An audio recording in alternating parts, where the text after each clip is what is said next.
السلام عليكم. وعليكم السلام ورحمة الله وبركاته. السلام عليكم. وعليكم السلام ورحمة الله وبركاته دكتور فتحي. جزاك الله خير. مساء النور والسرور يا دكتور، الله يحفظك. كيف الأمور؟ الحمد لله والله ماشي الأمور. حياك الله وشكرا على الجهود يا دكتور. تحت الأمر يا دكتور فتحي، الله يحفظكم. يعطيك العافية. الله يعزك ويبارك في عمرك. المقدمة موجودة صح ولا مش عندي؟ نعم. البرزنتر موجودة ولا؟ موجود نعم. Yes, doctor. Yeah, I am there. welcome, welcome, doctor, welcome. Well, yeah, thank you so much, doctor. Welcome. And thank you for sharing this idea. And I hope Yes, that will give benefit. yes, doctor. I know you, doctor. Already I know you. I met you, no, doctor.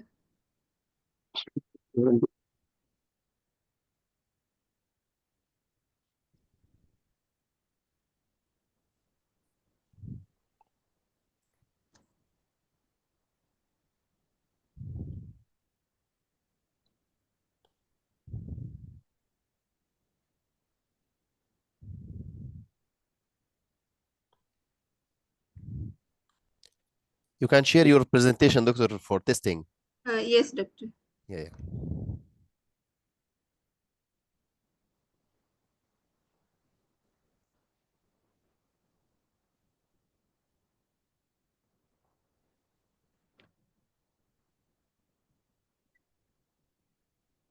Is it visible, no, doctor? Yes, yes. Clear. Okay, doctor. Yes, doctor.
Assalamu alaikum.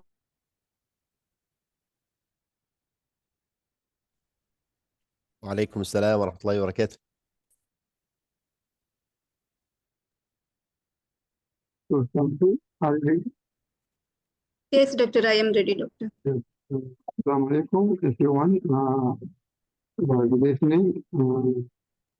Would like to thank all of you for the offer, and also would like to thank the for the workshop, and I hope all of you enjoy and get the benefit from this workshop. So, in the beginning, we can introduce Dr. Santi. Dr. Santi is working as assistant professor in the Department of Nursing at Khorasan University College. She has over 18 years of teaching and research experience. She holds bachelor degree from Israel College and research institute, master degree from Kenyatta Mission University, and PhD from Tamil Nadu Medical University. She is live member of professional bodies such as Saudi Commission for Health Specialty and Association of India. She actively involved in organizing workshops and conferences, and she has invited as speaker in many workshops and conferences. She has presented more than 25 research papers, and she published also in conference journals such as Research Focus. And she has research interests include nursing innovation, health informatics, administration, and sustainable development.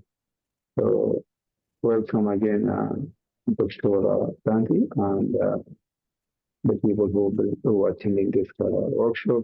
And you can start this presentation.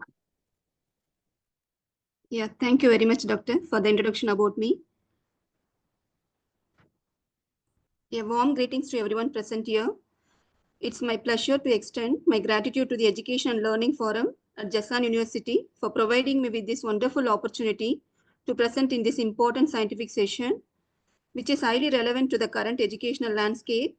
I also wish the best of luck to all the learners here as they work toward enhancing their professional skills and contributing to the realization of Saudi Arabia's Vision 2030. Today, I am delighted to discuss a topic of significant importance: student-centered education, active learning strategies, competency-based assessment in the nursing department. Before I dive into the discussion, allow me to introduce, I am Dr. Shanti Mattipol Dharmarajulu, working as an assistant professor at Khorasan University College. Now, let us move on the contents of today's presentation. I'm going to discuss about student-centered education, active learning strategies, competency-based assessment, key components of competency-based assessment, and what are the examples of competency-based assessment in nursing, and how to implement the competency-based assessment in a nursing education program, and what are the levels of competencies and challenges and solutions for competency-based assessment, and the future of competency-based assessment in nursing. And first we will see what is student-centered education. So it is a main topic. So under the 20, we are going to see the active learning strategies and competency-based assessment. So in the name itself, we can understand student-centered education is completely the student-centered part. Here the more role will be for the students rather than the teacher. So the teacher role will be only guide or motivate or encourage the students to do their learning skills. So definition, it is an education approach where the students actively participate in their own learning process. So they will be doing by themselves or doing by collaboration with other peer members or complete guidance from the teacher. So they will do their work by themselves. That is the student-centered education. And what are the key features means it tailored the students' needs and also learning styles. We can identify what are the students' needs and also what are the learning styles, like if they want to be alone, like if they want to actively participate alone, or if they want to be like a peer involvement, or if they want only the teacher to be guide. So like that, the learning styles we can identify through the student-centered education, and focus on critical thinking. We can identify the students' critical thinking and also self-reflection. It is very important through self-reflection, like the students, whether they are highly academic or low academic level, we can identify through the student-centered approach, and also independent learning. So it will improve the independent learning for the students because they are doing by themselves and also actively involvement in the classrooms. So they will not dependent to the teacher or peer members. So why it is relevant to nursing education? It prepare the nurses for decision making. Really, it is very important. If the student nurses, if they are doing actively participation in their student period, means after they complete their course, if they are working in the hospital settings, I can give the example here. If the student is working in the surgical ward or ICU, suddenly the patient collapse, means she has to know what are the decision making to be done for the emergency condition, like how to maintain the airway, or where she has to check the circulation and how to improve the circulation, what are the medication, emergency medication to be given in the emergency conditions. So these are the decision making she will know how to make it immediately. And also problem solving. So through student-centered approach, the problem solving skill also will be improved. So for example here, if the student in a period, student period, if she is learning like how to collect the history from the patient or physical examination, continuously if she is doing in the second year, third year or fourth year, once she is going to the hospital, the real patient, she will have more confidence for collecting the history, because history collection, physical examination is the biggest one in the nursing process. So they will collect confidentially from the patient without any hesitation, or even the patient will inform everything to the students. Next part is active learning strategies. So it is also very important. So this is the technique that actively engage the students in learning process rather than passively receiving information. So it will improve the students' actively involvement, not rather than the passive. Passive means in the traditional way of teaching, like a lecture method. So we should not do that nowadays. We have to make the students like active learning, because of this only many schools and universities now they have started the active learning education. They are making the students by doing by themselves, like giving assignment. They think critically and they will do the best in assignments. So all they will do through the active learning strategies. And what are the examples of active learning in nursing? Because we are moving on nursing only today's topic, so I'm insisting more about the nursing related thing, what you used in the active learning strategies. So mainly 4 things we are using in the active learning.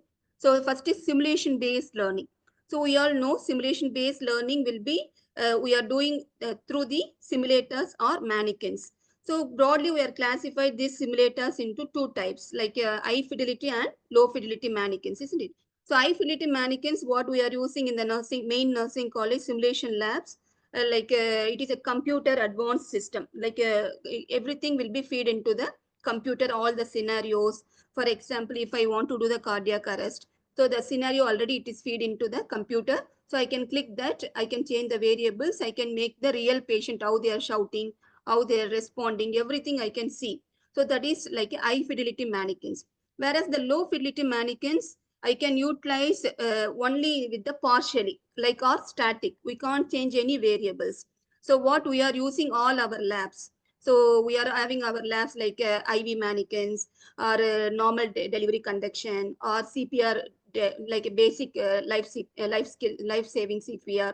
So all these things we can do in the low fidelity mannequins. So simulation means it is hands-on practice with the simulated clinical scenarios. So we can say here the simulation may be again 2 types, like live simulation and virtual simulation. So live simulation only the students can do physically interacting with the actual equipment or model or device to recreate the real life scenarios. So that's why we are saying it is hands-on practice. So what is another type of simulation means it is virtual simulation. So virtual simulation, I given the picture here. So students, it is in the separate lab, like a virtual reality lab. It is apart from the simulation lab. So here everything, all the scenarios, everything will be fed into the computer. The students can see the patient reaction, everything in the computer. So this is a separate lab. So here it is completely the operating by the computer to recreate the real life experience. And second one is problem-based learning. So here it is also very important in active learning strategy. So it solves the complex of problems. So any type of problem we can solve through the teams. So in nursing, we all know we have the term like team nursing. So team nursing is very important to reduce the shortage of the staffs, or it solve all the type of problems if we are using the team nursing. So I can give the example here. If 3 or 4 nurses working in surgical ward, for example, 50 surgical patients are admitted that on the particular unit. So only 3 or 4 nurses are available means they can't do all the work for the 50 patients because it is surgery patients. So they have many responsibilities. So what they will do, one nurse will collect all the vital signs. One nurse will collect all, she will give the medication and injection to all the 50 patients. And another nurse will help for the wound dressing. So like that, if they are dividing by themselves, they can solve the many problems. So this is mostly they will involve in the team-based nursing. So next is flipped classroom. This we are using in the e-learning nowadays. So here we are giving our materials or videos or audios to the students prior to our class. So they will prepare by themselves, and next day when they are coming to class, so we will have the discussion and also we can apply whatever they are having the knowledge. Next, fourth one is peer teaching. So this is also very important. So students explain the concept of one another and reinforce their understanding. Nowadays, we all know if the students, they are involving peer teaching means they will have more understanding rather than the what teacher, because they will have fear to the teachers. But peer means they will have more understanding. They will ask many questions. They will understand more and more. So the peer teaching also we should insist in the active learning strategies.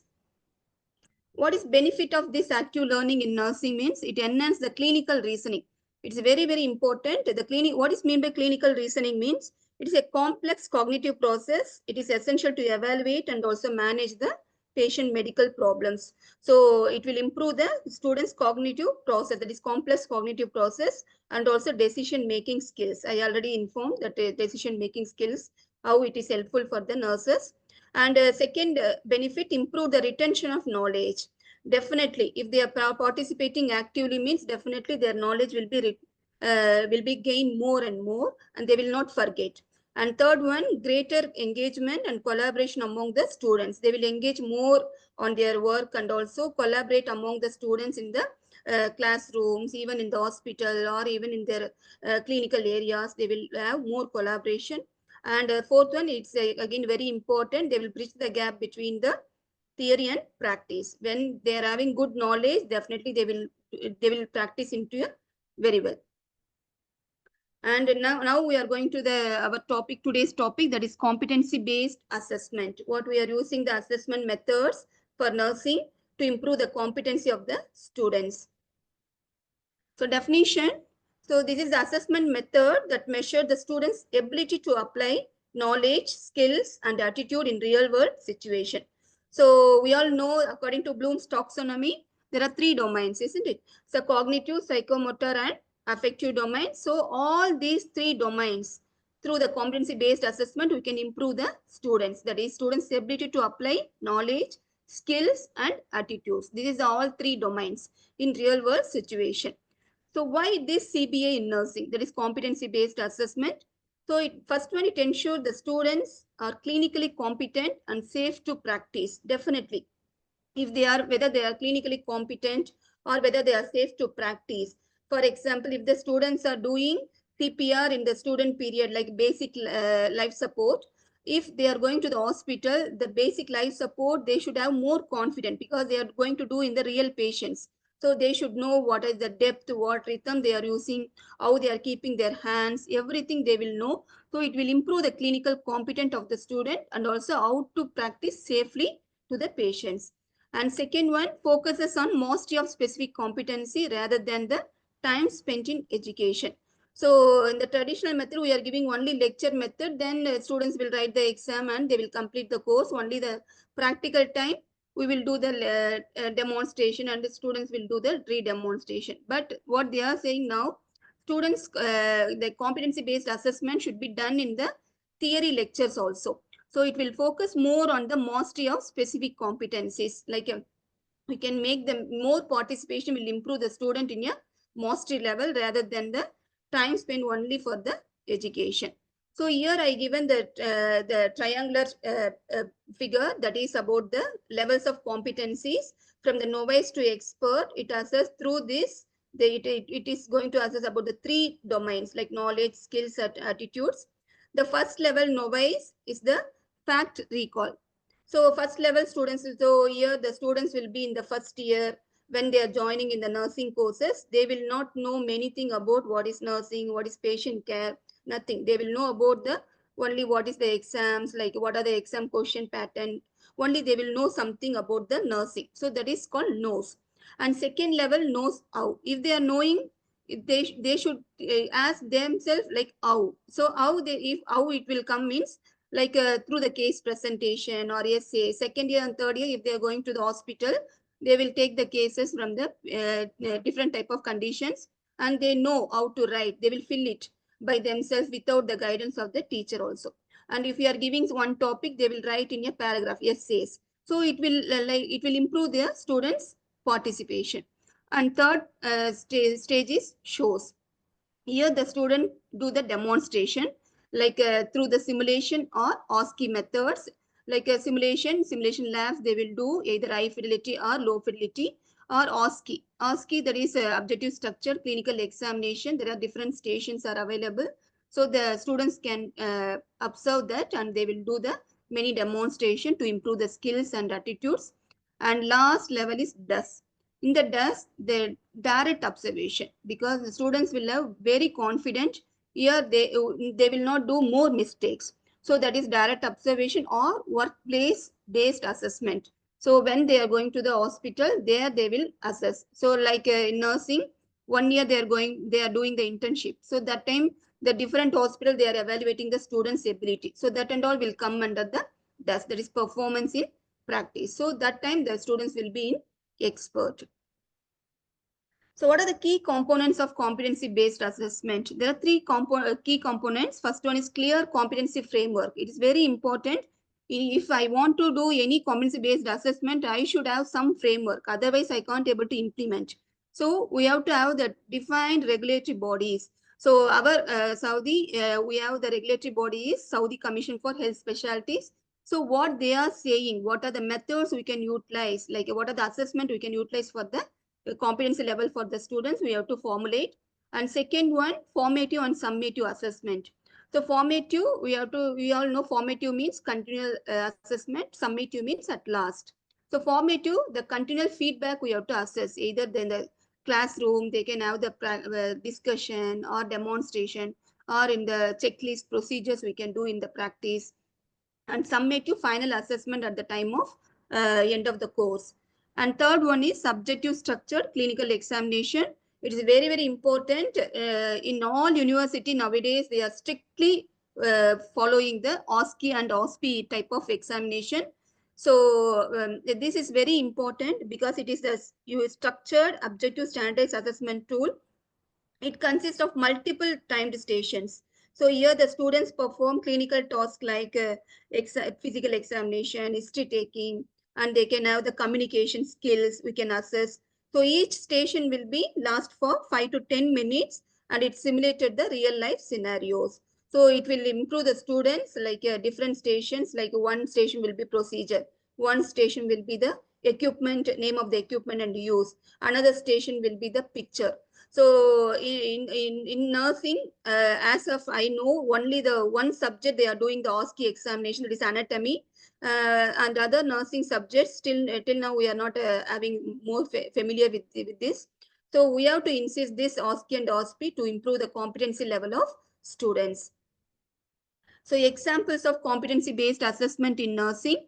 So there are 10 examples we should follow. Definitely we have to follow or improve the students' competencies. So first one is, the first and foremost is given objective structured and clinical examination.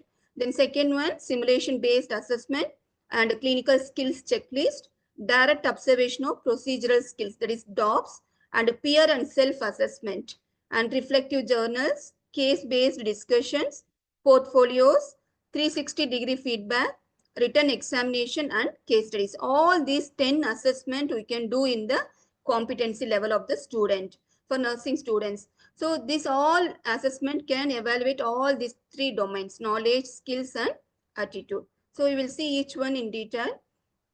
So first one, objective structured clinical examination. It is already, I said, it is the timed station-based assessment where the nursing students can rotate through the different clinical scenarios. Some station will be 10 minutes, some station will be 5 minutes. It depends upon the, it is not same time for each station, and procedure wise also it will be different.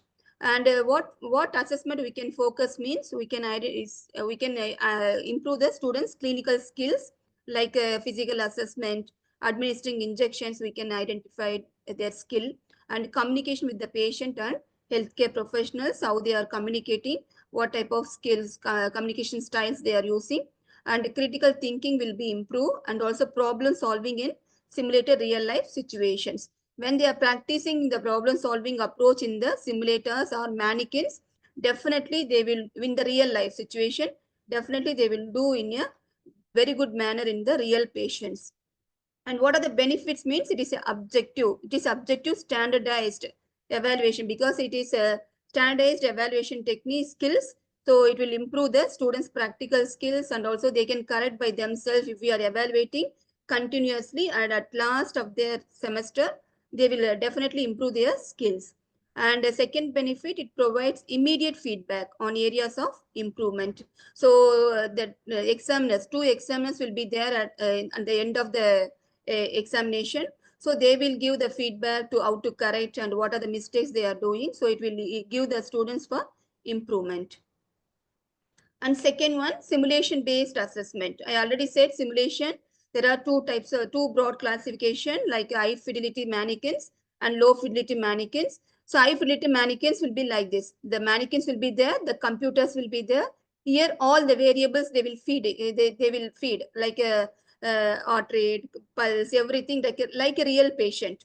They will make a scenario. For example, cardiac arrest patient means if the 4 or 5 students are doing the simulation, so first one member will be act as a leader, and he will assign the other 4 members what are the role. Immediately one person should give the ambu bag, another person should be help for the intubation. So like that they will divide among themselves.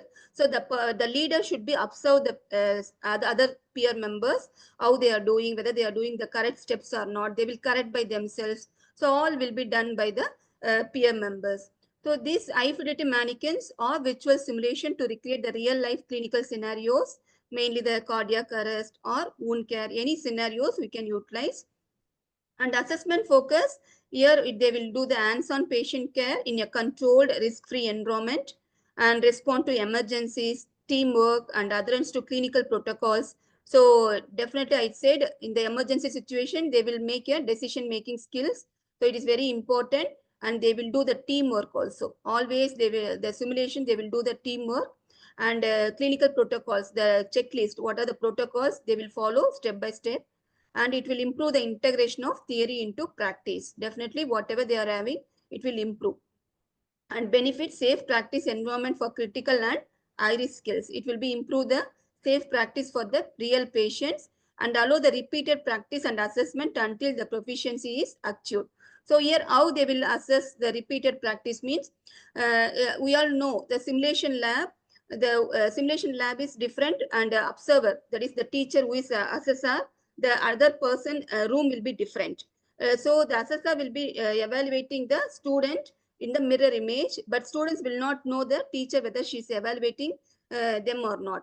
So they will do their assessment, and they will do all the steps, but the teacher is evaluating another side, and in another room she is giving the marks, and she will notify what are the corrections they are doing, any mistakes they are doing.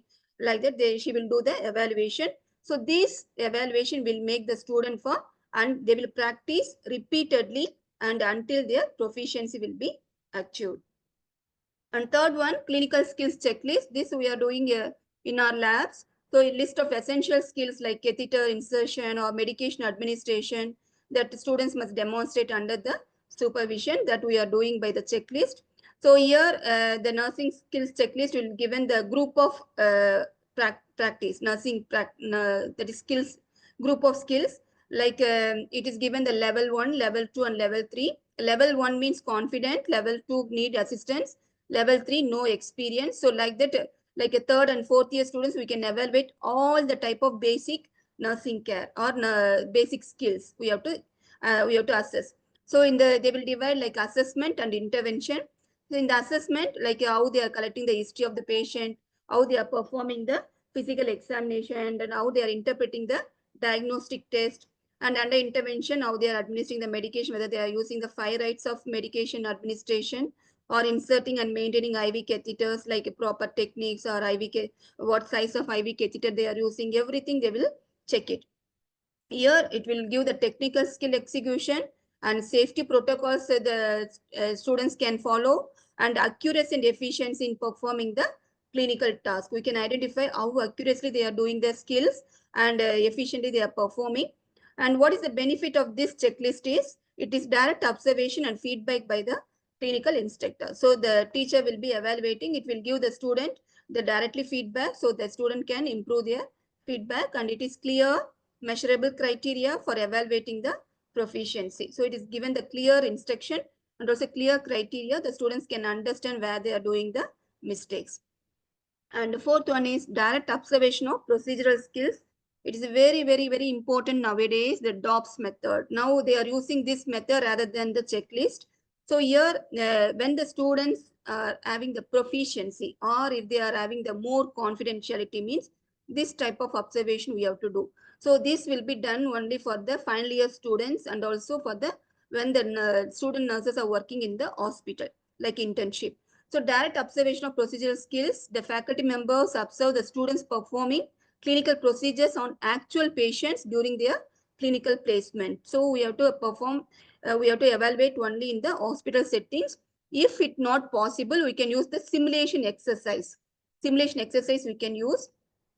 So what are the things it is assessing means, only one procedure we have to assess, like a degree of difficulty it is there, and what are the time pressure, and what are the assessment like a clinical knowledge, content, preparation, vigilance, infection control, whether they are using the asepsis or not, and technical ability, and patient interaction, like a communications in styles, in insight, and how they are documenting, and how they are interacting with the other team members like doctors or other like a interprofessional courses. Like that, we will know, we will identify, and we will give the evaluation. So this will give the procedural accuracy, how they are doing either IV insertion or wound dressing. It will give the professionalism. So once they are performing in good way, it will give the professionalism of the students. They are having more confidentiality, and also patient interaction will be good, and adaptation to real-time challenges in a clinical environment. If we can't able to evaluate in the real patient, we can go for the simulation exercise. So it will give the challenges in the clinical environment, and benefits real world application of learned skills. So they will learn in real world application, and immediate feedback to refine the techniques and decision making. So it will give the decision making skills will improve, and also the students will refine their mistakes then and there through the feedback by the faculty. And fifth one is peer and self-assessment. This is also very, very important, because the students are getting fear by the teacher assessment.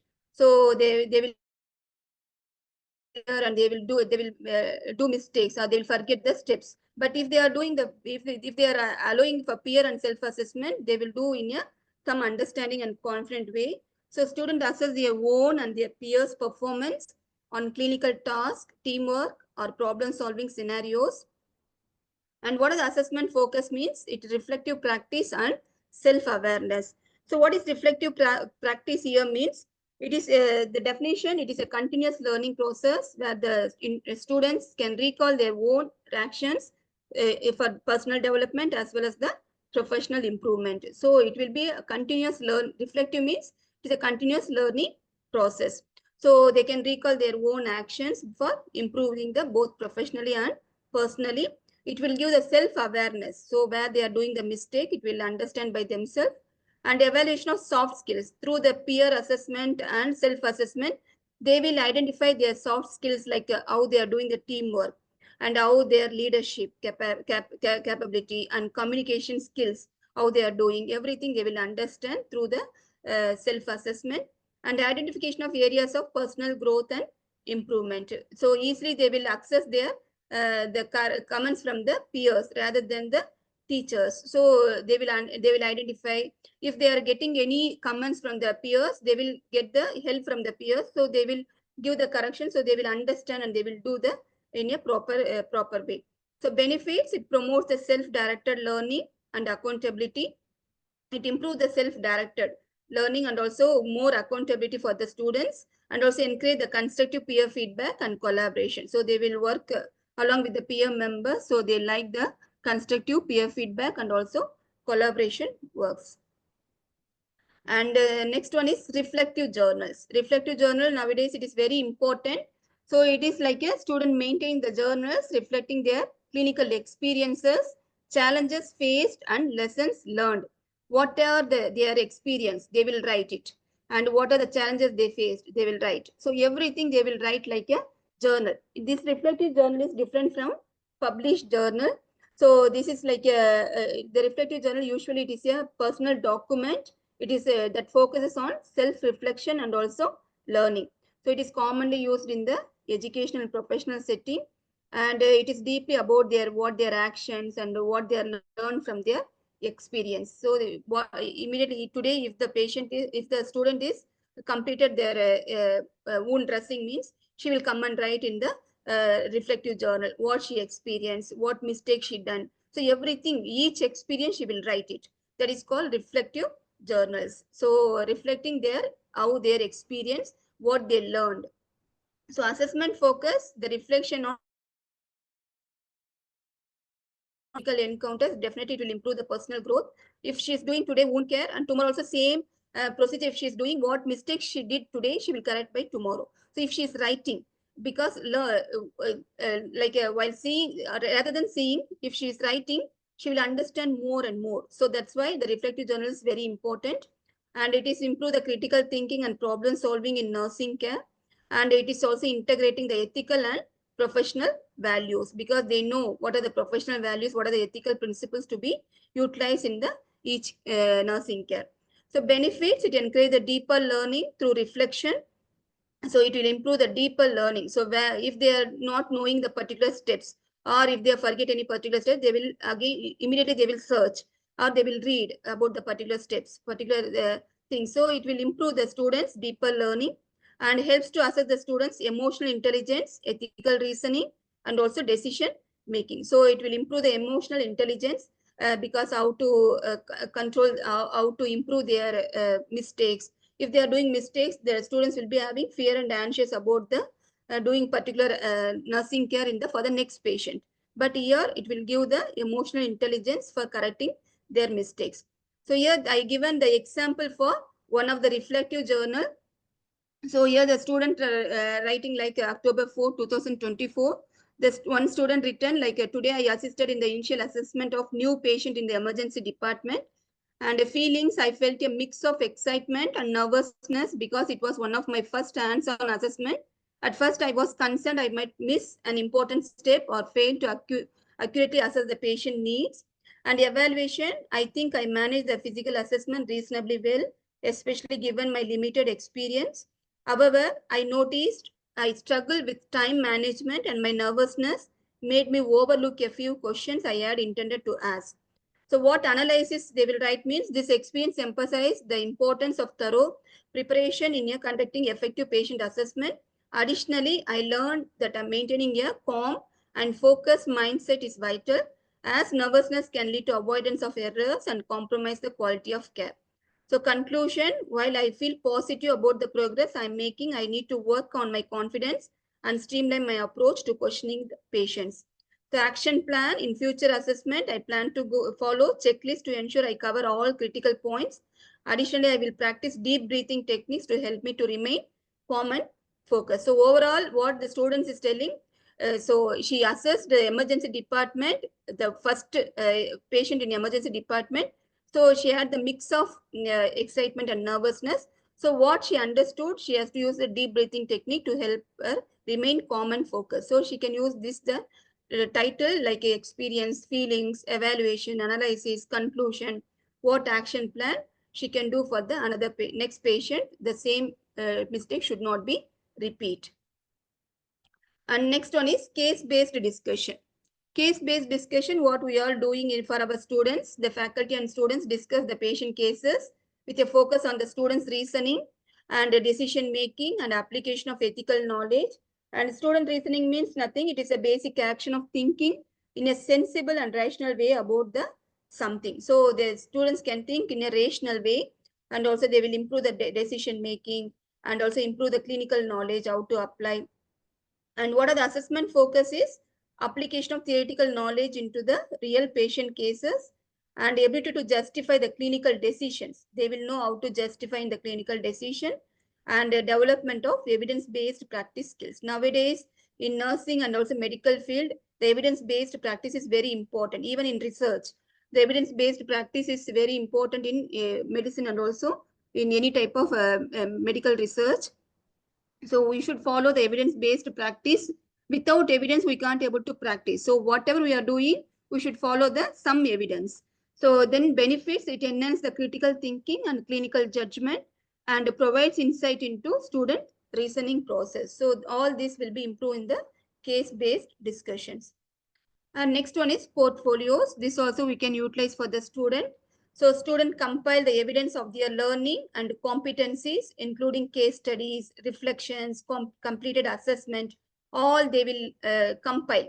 So reflective journal means they will write then and there daily, okay? But portfolio, it is compiling all their learning evidences they will collect. So including the case studies, they will type in the computer like that, anything. Even the digital portfolio also they can utilize, and completed all the assessment, any type like a case studies, reflections, even the assessment, many things they can compile it and they will make it as a portfolio. So it is a comprehensive view of student growth across a range of competencies. It will improve the student how much growth they have. So here I given the one example like a skill or competency, that is a wound care management. So here the student had wound care management skill.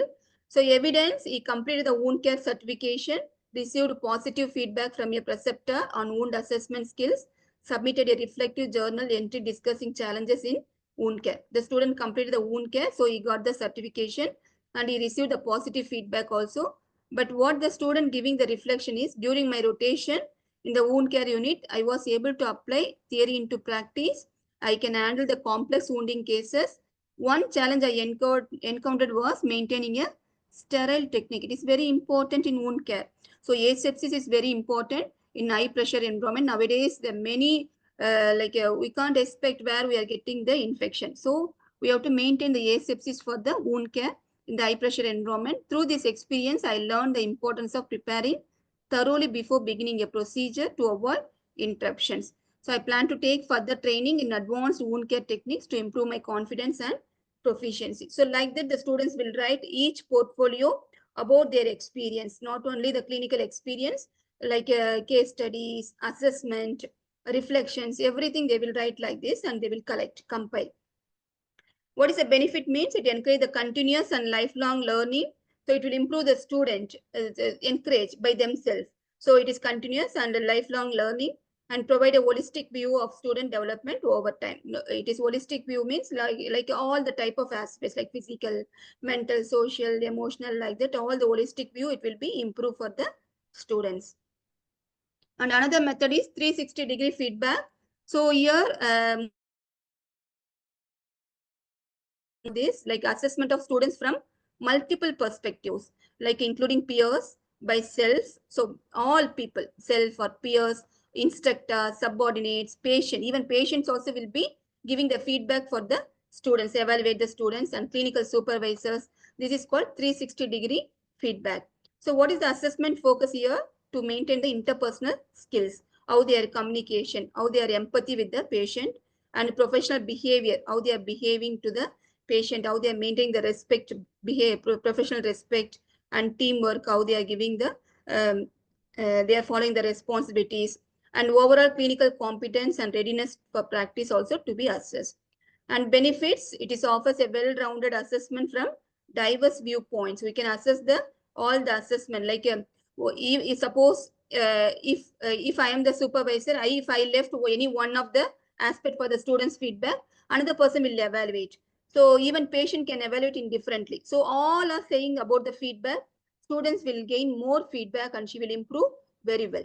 So that's why it is saying well-rounded assessment from diverse viewpoints and identify the strength and areas needs for improving across different competency domains. Many domains she can improve. And last one, written examination and case studies.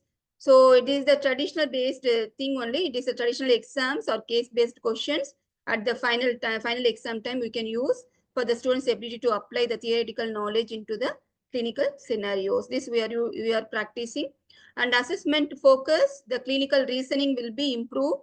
And clinical reasoning, I already said what is clinical reasoning. It is a complex cognitive process to manage a patient specific problems.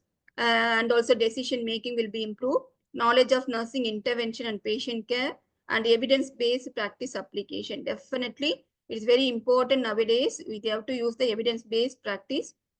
And benefits, test theoretical understanding in a structural format and also reinforce the critical thinking for clinical decision making.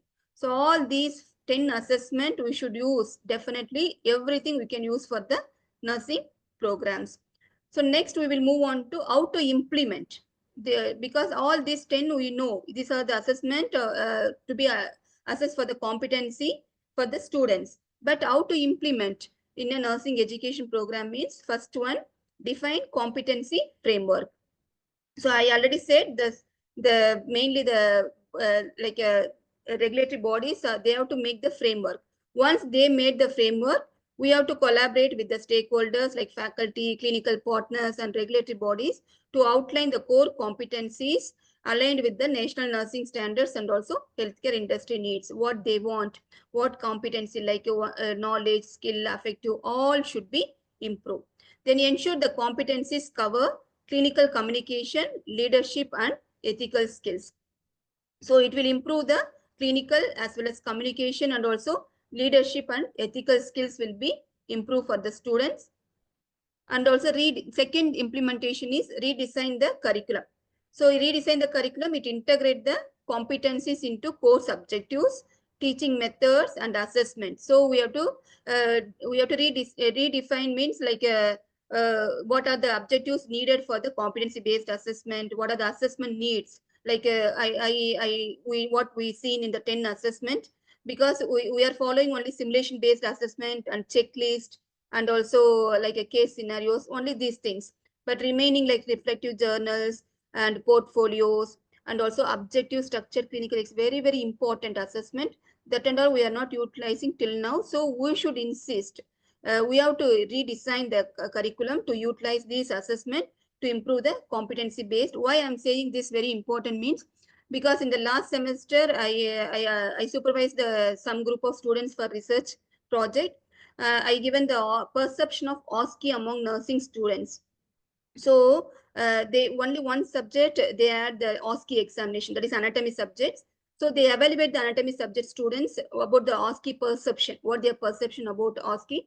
They given very good outcome, like they liked and they eager to identify the next station, next question what they will get. So like that the students had a very good experience for the OSCE type of examination. So we should insist in our nursing curriculum and shift from time-based progression to mastery-based progression. I already said we should not use the time-based progression like giving only education.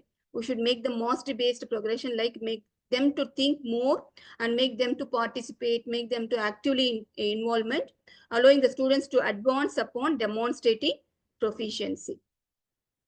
And third implementation, develop the assessment tools.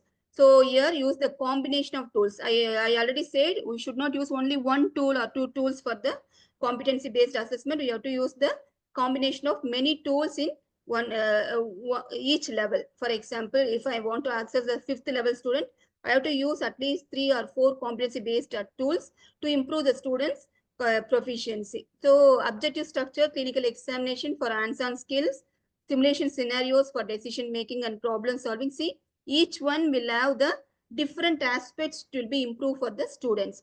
So that's why I'm insisting that we should use the combination of tools. So this will be improve the hands-on skills, OSCE. And simulation based, it will improve the problem solving and also decision making skill for the student. And portfolio, for it will improve the reflective learning and documentation of achievements. And written test for improve the theoretical knowledge. So many times if we are using, it will improve the students good in a expert level. So ensure the tools are valid, reliable, and aligned with the defined competencies. So these tools, we should not use any whatever it is available. So we should see it is valid or it should be reliable for the students. It is applicable or not.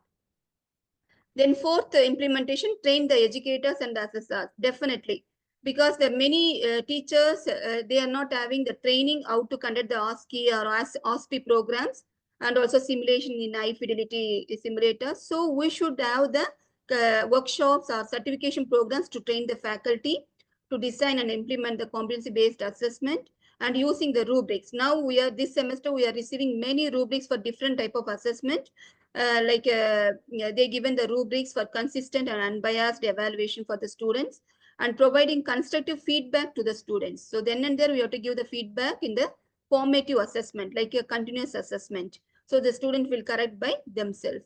And the fifth step of implementation is pilot the program. Any program, we can't start directly. We have to pilot before implementing. Whether it is good or anything to be improved. So we should have the pilot test. So implement the competency-based assessment framework in a selected group of courses or modules. Then we have to monitor the progress, gather the feedback. Then we have to identify the areas of improvement. So this is the three main things. So we have to see whether it is a relevance or newness. Then we have to apply. So this is the how to apply the pilot program for the competency-based assessment.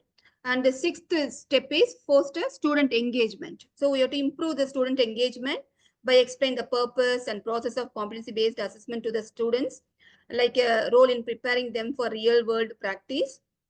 So because students will not engage more. So if we keep on saying to practice, do the procedures, more involvement means they will not. We have to emphasize more. And what is the role for preparing them? We should inform. So this will improve the students' engagement and encourage the self-assessment and reflective practice to promote the active learning. So make the students to assess by themselves how they are performing, and also reflective practice. They ask them to write. Reflective practice, I already said, it is a continuous learning process, not only one time to be assessed like a final practical. So we have to assess continuously. The students has to learn when recall their own actions for improve the personal as well as the professional development. And the next stage is integrate the technology. So for a competency-based assessment also, we need the technology. So use the learning management system, what we are using in our Jasan University Blackboard, to track the competency achievement. So we have to identify how many students are achieved competently. We can assess through the LMS system, and incorporate the simulation labs and virtual reality for immersive and practice-based assessment. Really, it is very important. Now in our Jasan University College of Nursing, they started the simulation labs. So we are utilizing every week, weekly once for each periphery colleges. And also virtual reality also, it is very important. Virtual reality lab also, it's a separate lab. So the students enter and they can utilize like a real patient. It is, everything will be visible like a virtual reality wise. And eighth stage, that is address the challenges. So first challenge, like time and resource constraint, really. So I have to finish my theory aspect. So how I can make the time for the students to complete the competency-based, which is many questions will be arised. And also resources, many resources will be not available. So we should use a phased implementation approach. This is a very important one to make a first step. That is phased implementation approach means step by step, like we have to broken the steps, and then we have to make a first initial step, then next like that we have to go in a phased implementation approach and prioritize the key competencies. And second one, faculty resistance. So provide ongoing support and highlight the benefits of competency based assessment for the student success. So faculty also sometimes resistance. They will not change their way of styling or way of teaching style, or they will not use the many competency-based assessment types. So we should ongoing support and highlight the benefits to the faculty also. And standardization. So we have to make a clear rubrics. It is very important. Any checklist, if you are using any questionnaire, we have to make the clear rubrics and benchmarks to ensure the consistency in the evaluation.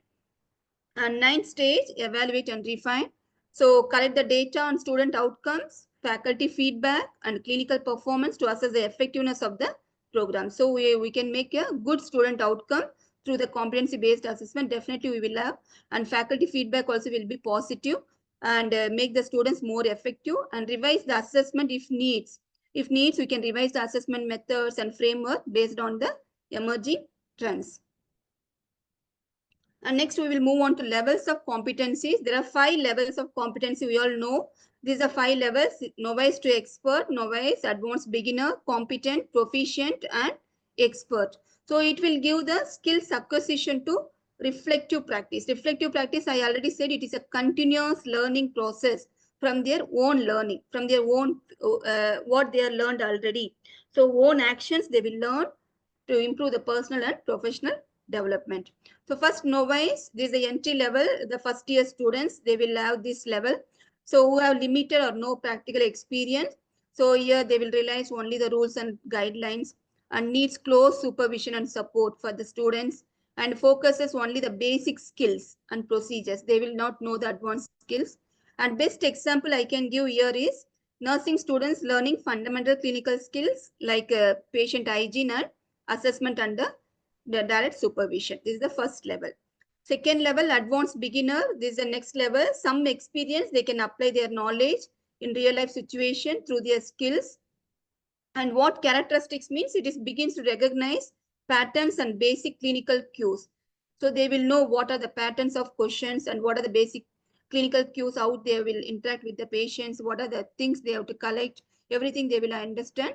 And it will give guidance for complex tasks, but can perform some routine tasks independently. So they will, the teacher will be guiding many of the tasks, but some fewer tasks they will do by independently. And third one, develop confidence in simple patient care tasks like a patient hygiene or a vital signs, everything they will have the good confidence, this level of student. Example I can give here is nursing students completing a clinical rotation who can independently take vital signs and recognize the basic symptoms, but needs guidance for comprehensive care plans. But writing the comprehensive care plans for advanced diagnosis conditions, they need guidance, but vital signs they can do by themselves. And third level is competent. At this level, they have typically practiced few years, like third and fourth year students, and they can manage the patient care with a higher degree of independence. So here, many of the care they will do by independently. Here, they should have the plan and prioritize the task effectively, and they can demonstrate and consistency in performing the clinical skills, and they can make the decision based on the theory and experience also. And here I can give the example, the nurse who can manage the care for multiple patients, performing clinical tasks with efficiency, and also adapt the care plans as necessary. Here not only one patient she will care the multiple patient. She will give the care to all the patients for example 4 or 5 patients, and she will make a care plan also. She will do in a proper way. And next, fourth level is proficient. Proficient, this level, they can understand the patient care holistically. They will understand physically, mentally, and emotionally, socially, or spiritually, all the aspects. They will understand about the patient view and can anticipate and respond to changing the condition with ease. And characteristics here, they can change and the complexities in patient situations, and also uses the intuition and past experience to guide the decision making. Once they are doing the care, they will use the past experience also they will make, and they will utilize for the patient care, and thinks critically and adapt the care plans based on the patient unique needs. And what example means here, the nurse who can foresee potential complication in a patient condition and proactively modify the intervention working with minimal oversight. For example, here they given that if the patient got any complication, immediately she will modify the intervention. So if she's giving, for example, I can say in my specialty, if I'm giving the magnesium sulfate for a hypertension patient during pregnancy, so if the mother has, immediately the magnesium level is increased. If I'm giving magnesium sulfate injection, so I have to have the antidote, like calcium gluconate. I should have the another injection to give immediately. So according to the patient complication, she has to modify the intervention and working with the minimal oversight. And next is final level. It is expert. Here at this level, the student level possesses intuitive and grasp the complex situation, and she can improve the leadership and expertise practice. Here they will have the deep and tacit knowledge and confidence, and makes the decision based on deep and experiential understanding rather than the rules. They will have the experiential understanding, like a very very good knowledge they will have, and also deep knowledge they will improve. And mentorship, they will have a mentorship role, and also act as a resource for other nurses. And I can give example, the experienced nurse leader or clinical specialist who is adapt the complex problem solving, serve as a mentor or provides guidance in difficult cases. Once the student is completed their course, if they are joining in the hospital, and she may have a continuously, if she is doing her work, she will become a nurse leader and also clinical specialist. She can be a mentor and guide the other students.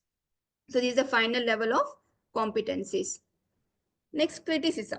Even though this much it is important in the CBA, the continuous like a competency-based assessment, we have some criticisms are there, like difficulties and inconsistency in implementing non-graded assessment system. So we can't implement in some graded systems, and also inconsistent in judgment between the assessors. So sometimes one examiner will say something, another examiner will say something about the different methods. So that is judgment will be there between the two assessors, and limited understanding of the design and implementation of assessment tools. If I'm not understanding very good about the OSCE or OSPE type of examination, so that also one of the criticism. And difficulty in separating the summative purposes of assessment from the formative purposes. So formative purposes means only OSCE, OSPE only in the final level. Some teachers will say, if I'm saying it will be having the continual assessment, means like a formative means it will be argue. So we have difficulty in separating some of the assessment from formative to summative assessment. So for this criticism, we have some solutions, like challenges and solutions.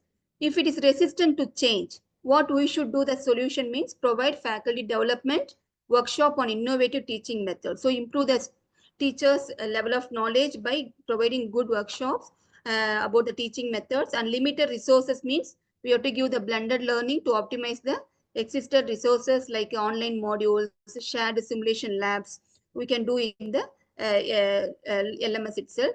And overloaded curriculum. So we have to streamline the topic to focus on essential competencies. So sometimes the faculty will say, I'm having so much of curriculum to cover. So how I can make the competency-based assessment? So we can streamline the topics to focus on essential competencies and integrate active learning into existing courses. And the student engagement issues, use the diverse methods like gamification or multimedia content to keep the students motivated and engaged. And difficulty in standardizing assessment, we have to use the clear rubrics and training programs for the assessors for maintaining the standardizing assessments. And balancing theory and practice, how we have to improve the theory and practice, create structured schedules for combining classroom learning, clinical practice in equal proportion. But it is not there nowadays in equal proportion. Theory will be more rather than the practical. So here we have to balance in equal proportion, only we can make it as a competency based assessment. Otherwise it is very difficult to implement. And at last, I'm teaching about future of competency-based assessment in nursing. So we all know till now I told many type of assessment. So in the future, what are the competency-based assessment means? First one is technology integration. So I will give each example. So under the technology integration is AI-powered assessment. So AI-powered assessment, it is like you're using AI to assess the student tasks, exams, case scenarios.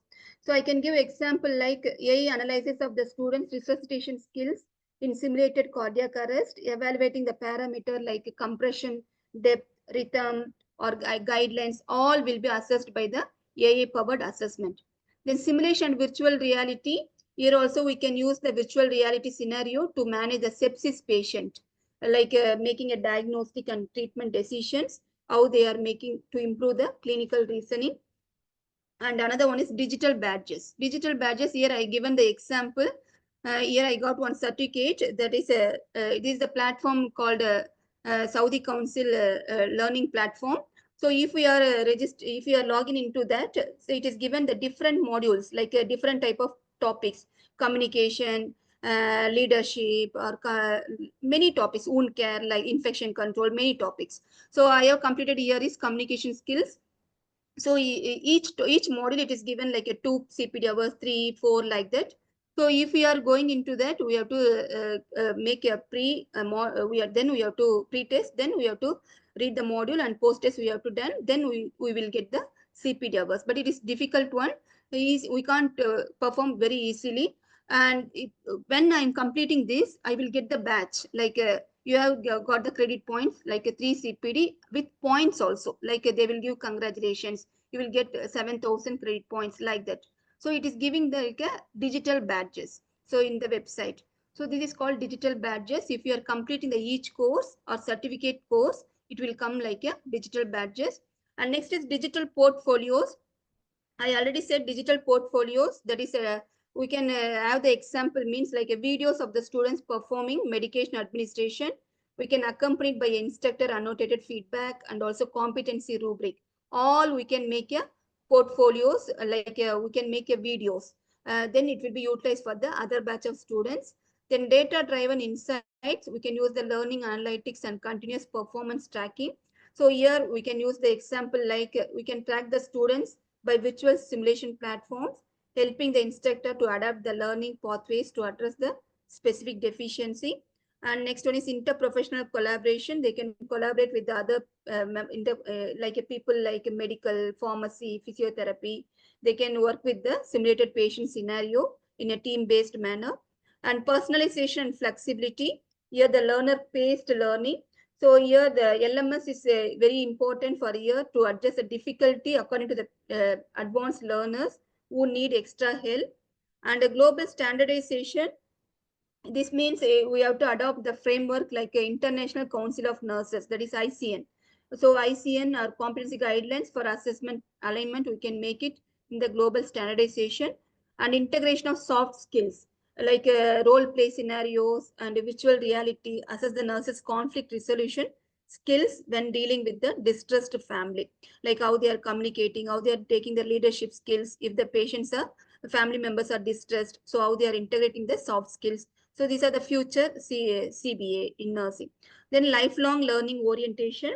So this also like a digital badges, like completing advanced certification in areas like geriatric care or leadership. All this means we will get the digital badges in lifelong learning orientation. And last one is AI and machine learning for objective grading. So the AI tools will be used for performance in simulation, exams, and skills labs objectively. So all for this we are using. So I can give the example here is AI evaluate the nursing student performance in a simulated wound care task.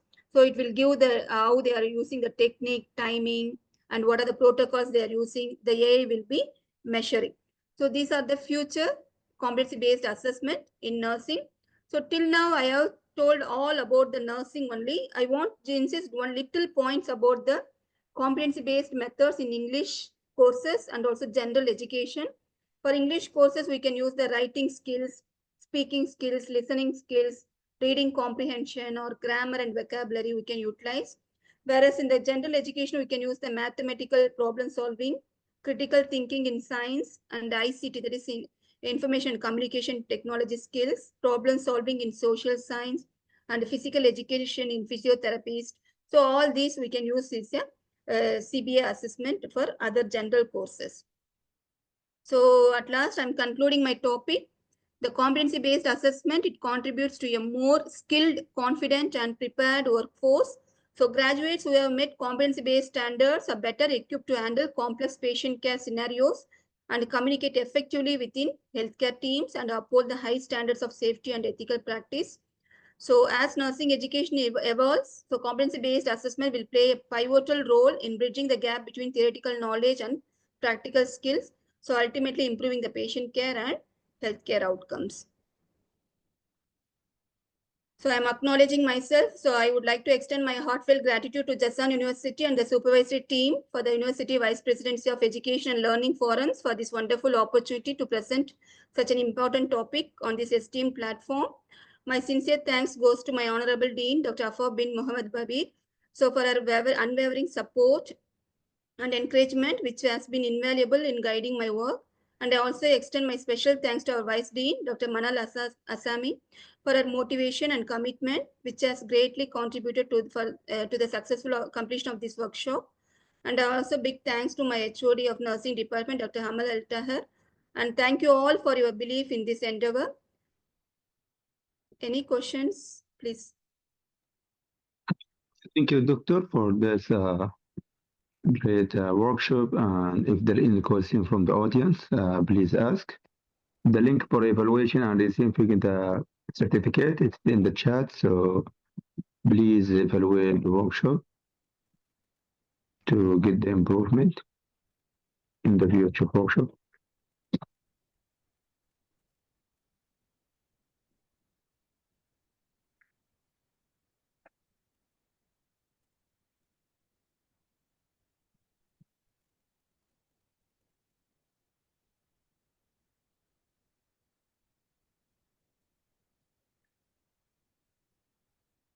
دكتور أحمد السلام عليكم دكتور فتحي. الظاهر ما في أسئلة من الله يحفظك ويبارك في عمرك. اظن ان مفيش اسئله.